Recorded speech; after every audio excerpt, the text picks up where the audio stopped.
कैसा हो, चिन्मय भैया कैसा हो। लो लो 500 रुपए रखो, तुमको मालूम है किसको वोट देना है, ठीक है? चलो हमारा नेता कैसा हो। ठीक है 500 रुपए. अरे नेताजी पैशाची काही गरज नाही, वोट तुम्हालाच द्यायचा आहे. फक्त कसं आहे, वय झाल्यामुळे आता विटा नेता येत नाही. गद्याची गरज होती, एक गदा घेऊन जा तुम्ही. गदा पाहिजे? हो. 10 मिनिटं थांब. चला रे. हमारा नेता हो, चिन्मय भैया जैसा हो. नमस्कार नेताजी. नमस्कार नमस्कार. एखादा गदा दाखवा चांगलावाला. गदा भेटून जाईल ना, 80,000 फक्त. 80,000? नाही नाही, एवढा माग नको. एक काम करा, लंगडा लुला असेल तरी बी चालत.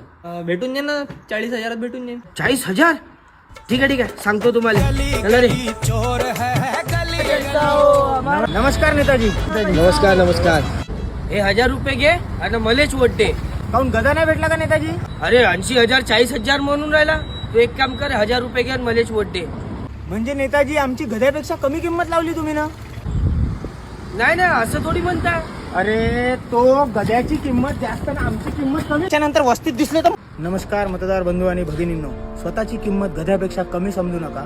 थोड्याशा पैशासाठी आणि दारूसाठी आपलं मत व स्वाभिमान विकू नका आणि असाच उमेदवार निवडा जो तुमच्या लोकसभा क्षेत्राच्या समस्या लोकसभेत मांडू शकेल आणि सोडवू शकेल.